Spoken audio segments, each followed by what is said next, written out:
Love, peace, light, and blessings, soul family. Welcome back to the channel. If you're new to the channel, welcome. My name is Jazz. If you're one of my A1 Day 1 subscribers, shout out to you spiritual gangsters, you original souls. Happy Kwanzaa. I know I'm a little late, you guys, but we gonna bounce it back. This is day 2.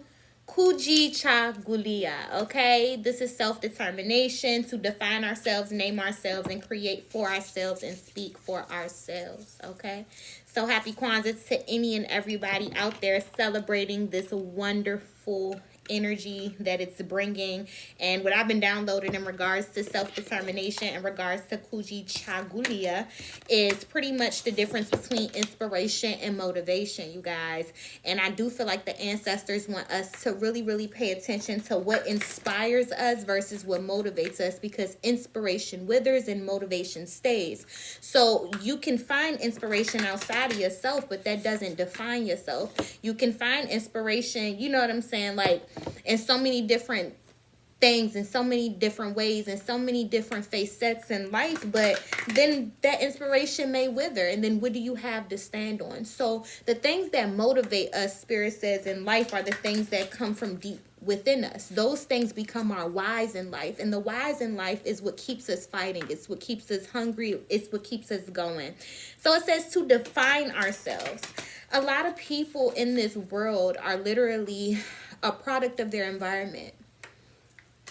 And I just heard no role models, I'm fed up. So that's J. Cole. With that being said, defining ourselves has a lot to do with shifting the paradigms that we've been born into. So what do you want to do? What does your soul feel fulfilled doing? What does your soul see set as far as fulfilling your earthly mission?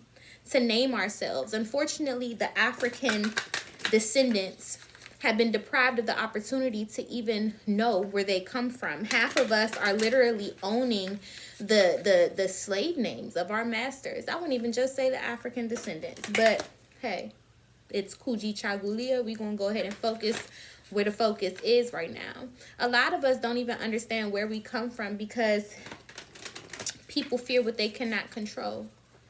And at one point in time, Black people were so powerful that they could not be controlled by no means except for by the Creator.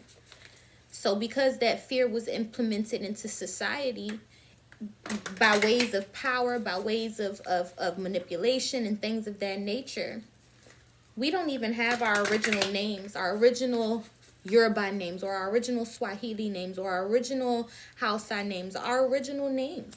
And it's very unfortunate. But I do feel like with all of the ancestry, the 21andMe, you know, all of this stuff happening where people really want to understand where they come from. They don't want that to be like, you know, something that was stolen from them anymore. I do feel like we're going to start to realize the power that lies within our veins and want to really name ourselves.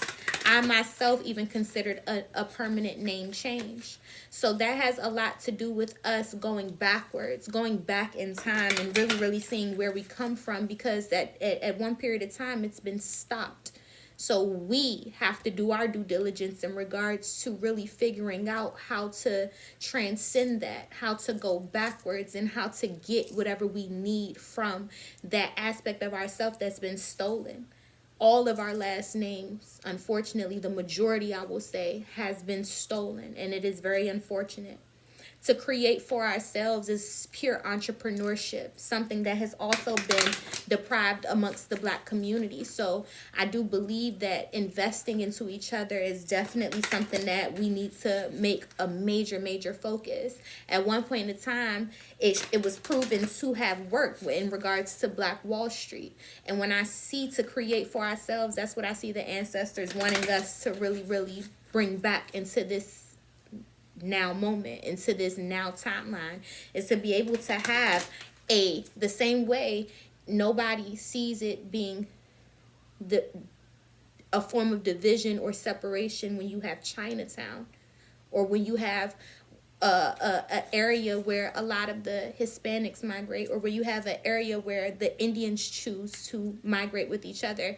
It's just where it's a community. And I do feel like Black people have to create for themselves in order to redefine and create our community. And the more Black businesses and entrepreneurship that we have, it gives us the power to really take back ownership of our community.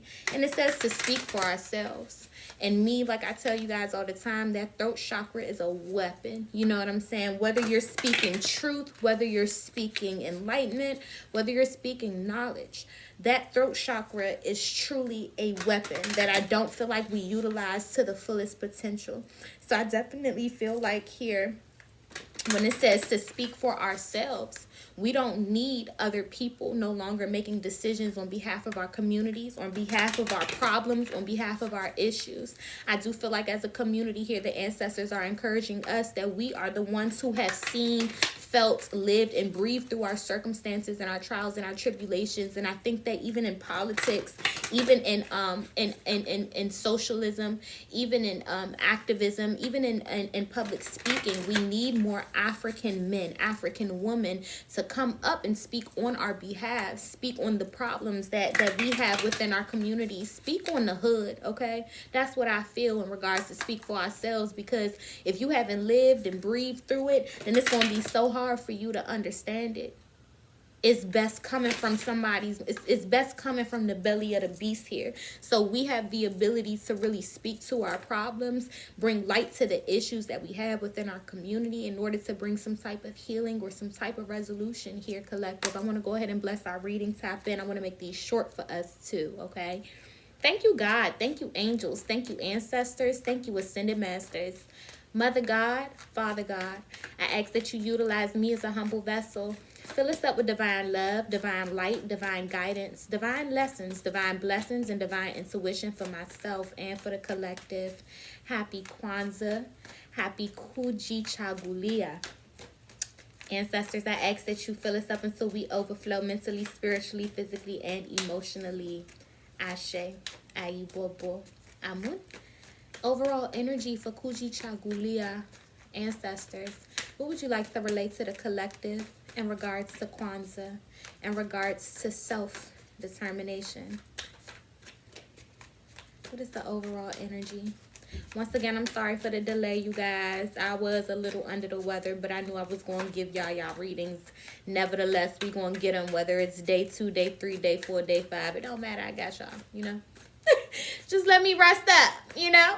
I hope everybody is enjoying their family. I hope everybody is enjoying this ambiance. I feel a beautiful ambiance that's just bringing people closer together, however that may resonate with you here, collective. I hope that this holiday energy, this winter solstice energy, is giving you whatever you feel like you need in this very now moment. I hope that everybody is taking advantage of these energetic shifts and being very, very, very conscious about how they choose to prepare. We got 2 cards that came out. I'll take both of them. We have Lord here. And this is the Emperor in this deck. And it says, take charge with authority. There is a need for everybody to tap into a inner divine masculine energy. That means in regards to how you physically cultivate here on this earthly realm. That means in regards to how stern and how stoic and how your ability to be seen, to be heard here, to be taken serious, to be respected with the Emperor energy. Within the community, this self-determination energy is really bringing about and bringing forward something within us that makes us feel unapologetic about any and everything that we're going after. There is also the Trader card that came out here. And this says, exchange energy to create abundance. And that is that entrepreneurship download that I felt, where it's like the ancestors genuinely want the Black Wall Street back. They genuinely want the Black community, whether there's no role models and y'all fed up, to realize that we have to become the people that we never had growing up. We have to become these leaders for the next generation coming up. We have to give them something to look forward to. So yes, we didn't have these things on our television screens. We didn't have these things in our commercials and on our paid programming, honey. But if we want to see change, then yes, we have to change the energy.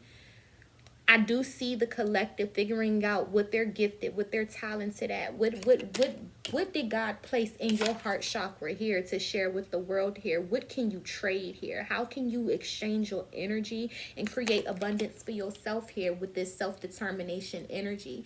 And this is an unfuckwittable, unapologetic. This is a whatever gets in my way is going to get knocked out with this Lord, with this Emperor-like energy here.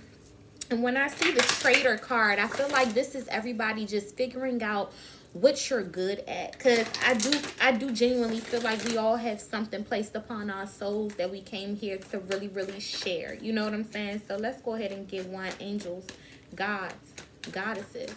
Who is guiding the collective for Kujichagulia? Who is guiding the collective for day 2 of Kwanzaa? Angels, gods, and goddesses.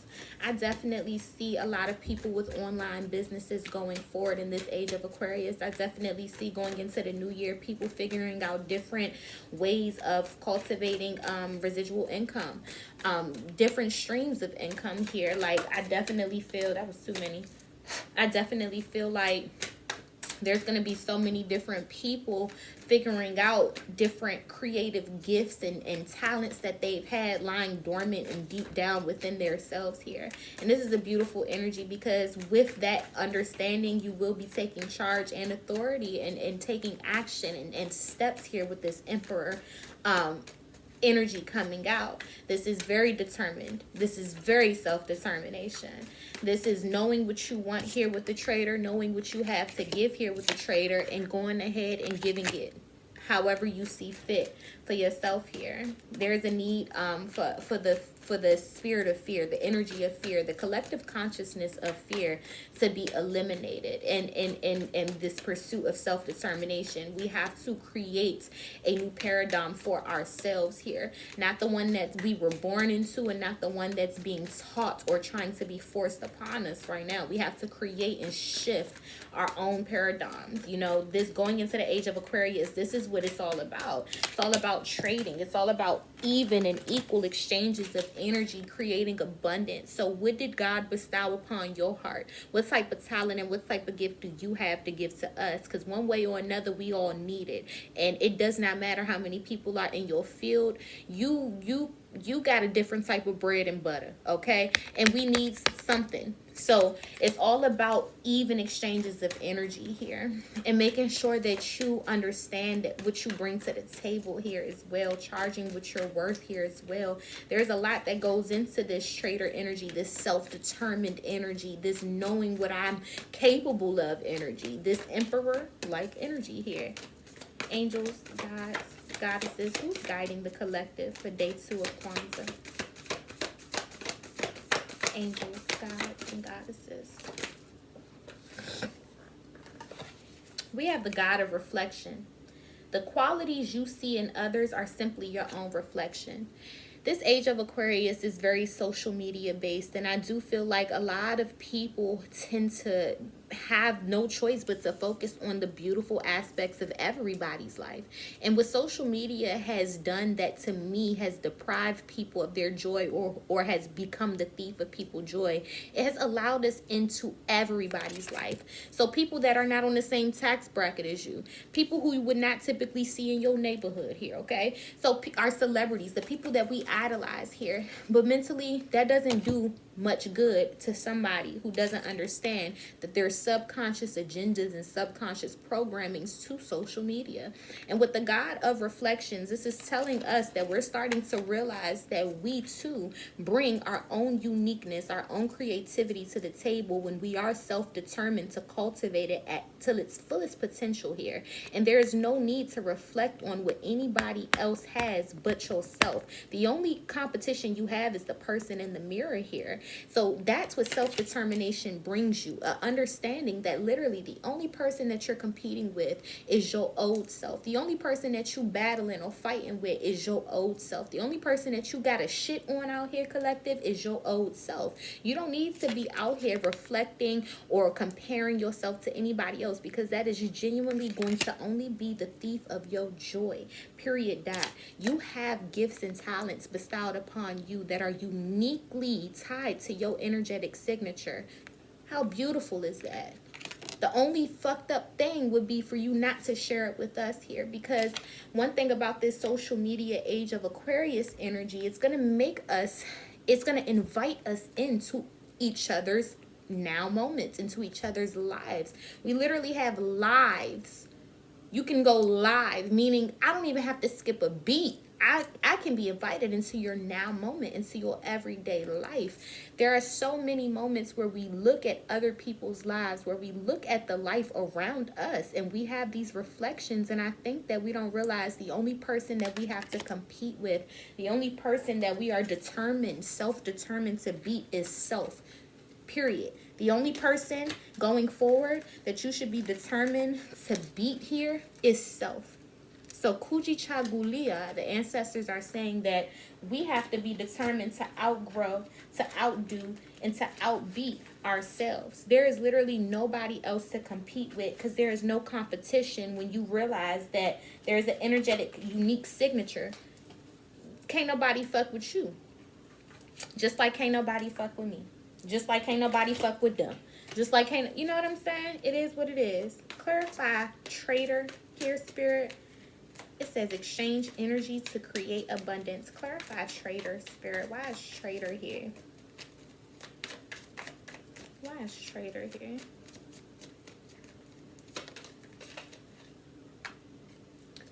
So we have the Four of Cups. I feel like a lot of people reject their gifts here. You see how the universe is literally or somebody's handing her something here. And I feel like a lot of people don't realize that they have a lot of things that can make them profit. They have a lot of things that can make them abundance. They have a lot of things that can sustain their lifestyle, their financial security, their financial stability. With the Four of Cups, I feel like a lot of the collective rejects that gift that they have within them. And if you don't reject it, then you just don't realize that it can be profitable here. The ancestors really want us to understand that even exchanges of energy can genuinely be profitable here. They don't want us to neglect or reject any type of talent or any type of gift that we feel like we have cultivated, or that we feel like just comes natural to us. Anything that we feel like can bring us any type of financial abundance here. God of reflections, clarify God of reflections here, spirit.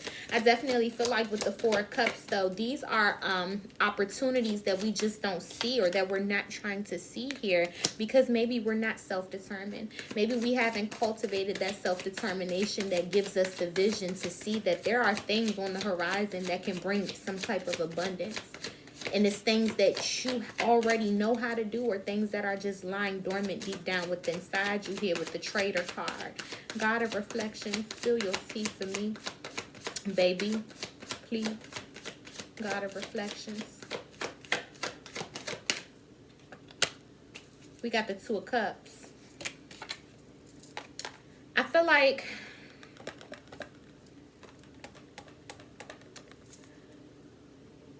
a lot of people learn a lot of harsh lessons through love, because love is the highest frequency available to man. And I feel like what love teaches us, though, nevertheless, is how to focus on self. It teaches us about self-love, because love in its highest frequency comes from the self. It comes from the individual's cup, not when it's pouring out of it.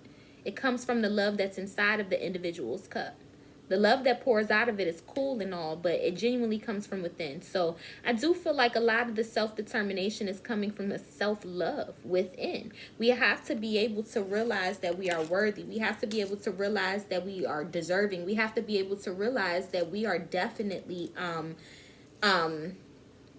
just worth that shit sometimes, you know. And I feel like the collective during this time frame is reflecting on how worthy or maybe how worthless they felt in the past, and how that spirit of worth really determines how you push forward or how you stay back here. With the Two of Cups, I definitely feel like this is us starting to come to some type of balance between polarities of masculine and feminine energy, looking in the mirror and really reflecting on the imbalances that have occurred in the past and bringing that to some type of equilibrium here.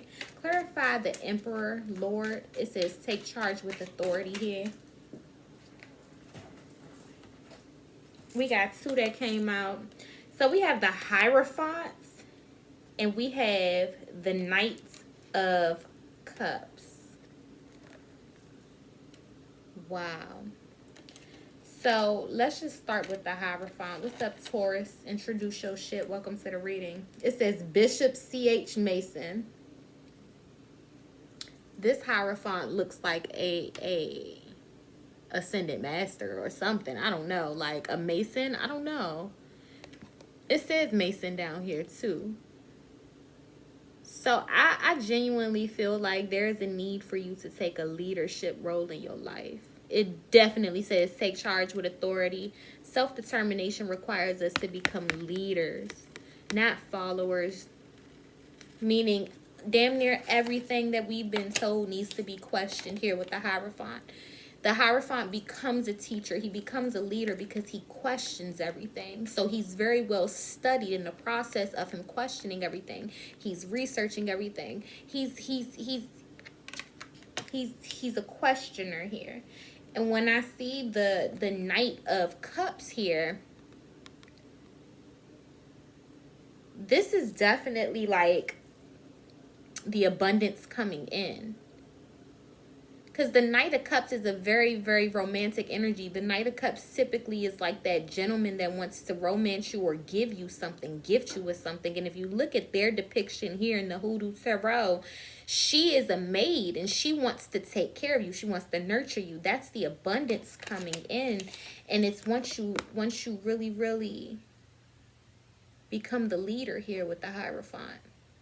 Question everything here that makes you feel like you can't have entrepreneurship, that makes you feel like you can't be self-determined here. Anything that makes you feel like you can't define yourself, name yourself, anything that makes you feel unsovereign. When I see the Hierophant, there is a big speak for yourself energy here, because the Hierophant is genuinely a leader. So self-determination starts with leadership. Let's get our closing message here for Kujichagulia. Happy Kwanzaa. We're going to use the Witch's Oracle. Closing message, Spirit. Happy Kwanzaa. Kujichagulia, ancestors. What is the closing message for this day 2 of Kwanzaa? Closing message. Day 2. This Two of Cups is so cute to me, though. It's like, that looks like most Two of Cups are very romantic, but doesn't that give you like brother-sister energy? That's why I felt like this was masculine polarities, feminine and masculine polarities coming together with this God of reflection, realizing that you are a whole. You have to be self-determined to come to certain realizations here as well. Because fear is the only thing that stands in the way of your determination.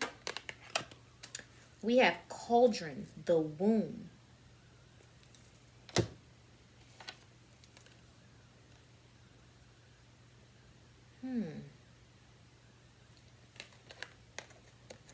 What a depiction. The womb to the cauldron.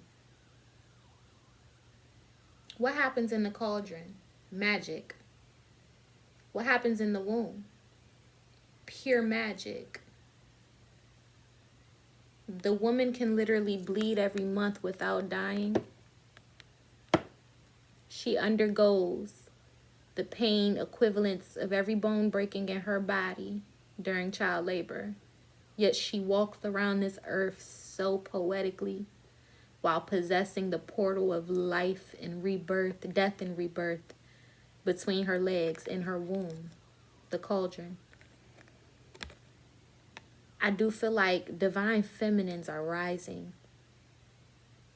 Divine feminine is not about love and light. Because as she has the cup of love in one hand, she has a staff with a snake in the other. It's about holding the balance of all realms, being a divine bridge between all realms here. The womb is just that powerful. I feel like the divine feminines are genuinely rising on this plane of existence. The womb is in a process of creation. This rise of her energy is what's really, really going to cause a true paradigm shift.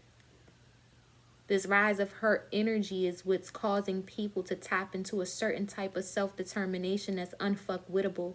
It comes from the womb. We all come from the womb. So we're all going back to our original power. I want to get this out the book. It says cauldron, the womb.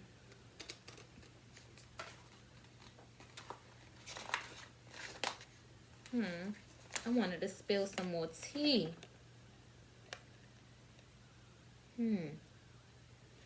Crazy how she got a cup in one hand and she got a staff in the other, right? But y'all think divine feminine is so love and light.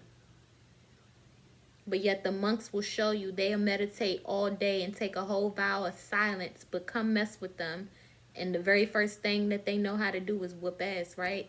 That's divine feminine energy. Every bone breaks in her body, or at least that's what it feels like, just to bring life into this world.